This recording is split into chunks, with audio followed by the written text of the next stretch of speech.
नमस्कार दोस्तों, आप सभी को स्वागत है हमारे YouTube चैनल पर। जैसे कि आप सभी को पता है कि यूपीएससी इंटरव्यू का अभी सेकंड शेड्यूल चल रहा है और हम लगातार कवर भी कर रहे हैं, रिव्यू भी कर रहे हैं, ताकि आप लोगों को जो है प्रिपरेशन में कुछ ना कुछ वैल्यू ऐड हो, कुछ ना कुछ आपको फ़ायदा हो। तो आज इसी कड़ी में हमारे साथ है सर, और सर का अभी इंटरव्यू है। सर, सबसे पहले तो आपको बहुत बहुत कंग्रेचुलेशन। Thank you. सर, आपका नाम क्या है और आप कहाँ से बिलोंग करते हैं? थोड़ा सा अपने बारे में बताइए आप। मेरा नाम राहुल शेखर है और मैं ओरिजिनली नालंदा बिहार से बिलोंग करता हूँ और पिछले कई सालों से मैं उत्तराखंड में हूँ। और ये आपका कौन सा अटेम्प्ट था और ऑप्शनल क्या था?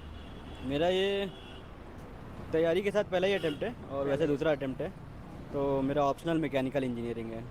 Okay okay. तो कैसा रहा आपका इंटरव्यू और किस तरह के सवाल आपसे पूछे गए? इंटरव्यू ठीक था, मतलब पता नहीं चलता है कैसा गया, लेकिन जनरल सवाल थे उत्तराखंड में कैसे टूरिज़्म वगैरह बढ़ाया जाए और यही सब था।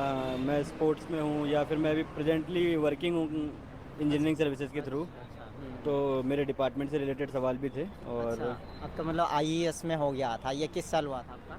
मेरा 2021 के एग्ज़ाम से 2022 में सिलेक्शन हुआ था। अच्छा, तो सर्विस से रिलेटेड भी आपसे सवाल पूछे गए होंगे? हाँ, सर्विस से रिलेटेड पूछे गए और मेरे कॉलेज से रिलेटेड पूछे गए। स्पोर्ट्स से रिलेटेड, जैसे कि आपने बताया आप स्पोर्ट्स। हाँ, स्पोर्ट्स में हॉकी खेलता हूँ, तो हॉकी से रिलेटेड सवाल भी थे। अच्छा अच्छा। और करंट इश्यूज़ पे कुछ बात हुई? करंट इश्यूज़ में एक कैपिटल मार्केट का क्वेश्चन था, एक कंजम्पशन सर्वे आया है कल परसों, उस पर क्वेश्चन था। ओके। तो सर, अभी थोड़े हम बात कर लेते हैं प्रिपरेशन से। जैसे कि आपको पता होगा कि जो प्रीलिम्स है वो काफ़ी डायनेमिक है, तो प्रीलिम्स के लिए आपकी क्या स्ट्रेटेजी थी और क्या क्या पढ़ा था, क्या रिसोर्सेज? ठीक है, प्रीलिम्स एक एलिमिनेशन स्टेज है, उनको यूपीएससी को 12-15 हज़ार लोग चाहिए जो सीरियस मेंस के लिए हों। तो एलिमिनेट नहीं होना है, मेन एस्पेक्ट ये है कि देखो आपको के लिए क्या बता रहा हूँ आपको 20-25 क्वेश्चन ही होते हैं जो आपके पढ़े हुए आएंगे, बचे कुछ आपको गैस ही मारने पड़ेंगे 70-75 क्वेश्चन। तो आपको एटलीस्ट ये होना चाहिए कि जो आपके पढ़े हुए पोर्शन से क्वेश्चन आया है आपकी नोटबुक से, वो मिस नहीं होना चाहिए। ठीक है, दूसरी चीज़ सबसे इम्पोर्टेंट है टेस्ट सीरीज़, क्योंकि आपको वो 75 क्वेश्चन जो हैं उसमें आपका दिमाग किस तरह से सोचे, ये उस चीज़ की दिशा मिल जाती है टेस्ट सीरीज से। तो आप एटलीस्ट कोशिश कीजिए सभी की फुल टेस्ट कम से कम 30, 40, 50 दिए जाएं। अच्छा सर, बच्चे करंट अफेयर्स के लिए बहुत मतलब कंफ्यूज रहते हैं, क्या पढ़ना चाहिए, कैसे पढ़ना चाहिए, तो आपने क्या क्या पढ़ा था करंट अफेयर्स के बारे में? करंट अफेयर देखो, मेरे पास तो मैं जॉब में था तो मेरे पास बहुत ज़्यादा टाइम नहीं था पढ़ने का, तो मैंने बहुत कम पढ़ा था करंट अफेयर्स। लेकिन एक कोचिंग की करंट अफेयर्स की 25-30 लेक्चर थे, वो कर लिए थे, और टेस्ट में जो आता जा रहा था उसको मैं बात देख ले रहा था। तो बहुत ज़्यादा मैंने करंट अफेयर्स के लिए पढ़ाई नहीं की थी। तो सर, सी सेट के बारे में क्या कहना चाहेंगे? हर साल मतलब टफ होता जा रहा है सी सेट, और स्पेशली ह्यूमैनिटीज़ बैकग्राउंड के स्टूडेंट्स को ज़्यादातर दिक्कत आ रही है इसमें। दिक्कत देखिए इंजीनियरिंग वालों को भी आ रही है, क्योंकि वो लोग पहले मैथ करने आते हैं और मैथ कठिन होती है, इंग्लिश फिर भी आसान होती है। तो सी सेट में ना अब वो वाला अप्रोच नहीं चलेगा कि जो आप पढ़ के गए हैं वही कराएंगे, क्योंकि वहाँ पे इस साल जैसा पेपर था, आपको पेपर में बैठ के सोचना था कि आपके अंदर सोचने की काबिलियत है वहाँ पे, तभी कर पाएंगे। तो सर, इस बार जो प्रीलिम्स आपने क्वालिफाई किया था, सी सेट में कितने क्वेश्चन आपने अटेम्प्ट किए थे और जब आंसर किसे मिला है, कितने क्वेश्चन गलत निकले? मैंने करीब 56 क्वेश्चन अटेम्प्ट किए थे और मेरे करीब 95 to 100 मार्क्स आ रहे हैं सी सेट में। फिर आपने जब वो 100 के करीब आपको मार्क्स आ रहे थे, तो सी सेट के लिए क्या कोई स्पेशल आपने तैयारी की थी, गाइडेंस वगैरह लिया था? मैंने तो नहीं लिया था, क्योंकि मैं इंजीनियरिंग सर्विसेज में भी आता है, सब इंजीनियरिंग में था। तो EYQs कितने लगाए थे सी सेट के लिए? मैंने सीधे डायरेक्ट पेपर के दिन पेपर लगाया था। हाँ, तो लगा लेना चाहिए जिनको। मॉक टेस्ट कितने लगाया था आपने? इंटरव्यू के लिए या प्रीलिम्स के लिए और मेंस के लिए, दोनों के लिए पूछ रहा हूँ। प्रीलिम्स के लिए मैंने ऑलमोस्ट 45 टेस्ट दिए थे। 45? हाँ, फुल टेस्ट और सब्जेक्ट वाइज भी दिए थे। तो मैं बेसिकली टेस्ट सीरीज पे भरोसा कर रहा था कि अगर सर, मॉक में कितने नंबर आते थे आपके? मॉक में मेरे आते थे अराउंड 95 to 105 आते थे। और फाइनल 95 से लेकर 105 तक आते थे। हाँ, फाइनल डे मेरे 84-85 मार्क्स आए हैं। अच्छा।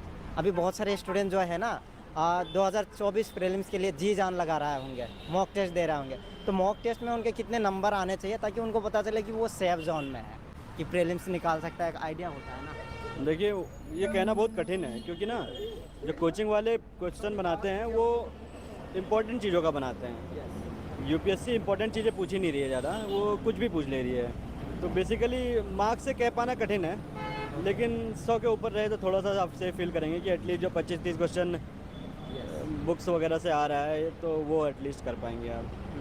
सर जैसे कि बहुत सारे बच्चे जो सेल्फ स्टडी करते हैं या फिर दूर दूर से स्टडी कर रहा है सिविल सर्विसेज के लिए, वो रूम पे बैठ के मतलब टेस्ट सीरीज लगा रहा है अभी, है ना, मॉक टेस्ट दे रहा है। तो रूम पे तो ऐसा एग्जामिनेशन हॉल जैसा इन्वायरमेंट हो नहीं पाता है, तो उसके लिए क्या कहना चाहेंगे, उसको क्या क्या चीज़ें ध्यान रखनी चाहिए टेस्ट देने के टाइम?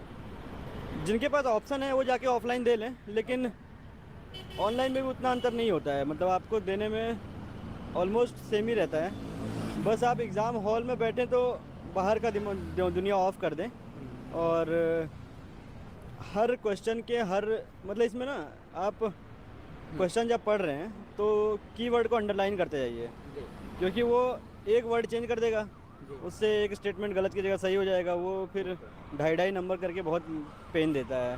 सर प्रीलिम्स में स्कोर हाई स्कोर करने के लिए मॉक टेस्ट पे ज़्यादा ध्यान देना चाहिए या PYQs पे, किसका रोल ज़्यादा? Mock test definitely. PYQs एक बार देख लीजिए, PYQs करने का टाइम अभी नहीं है, मतलब PYQs करने का टाइम क्लास के साथ होता है मेरे हिसाब से। जब आपको सब्जेक्ट पढ़ रहे हैं तो PYQs कर लीजिए, उसके साथ साथ ट्रेंड पता चल जाता है। लेकिन इस एग्ज़ाम में कोई ट्रेंड एक्चुअली है नहीं, एटलीस्ट प्रीलिम्स में कोई ट्रेंड है नहीं।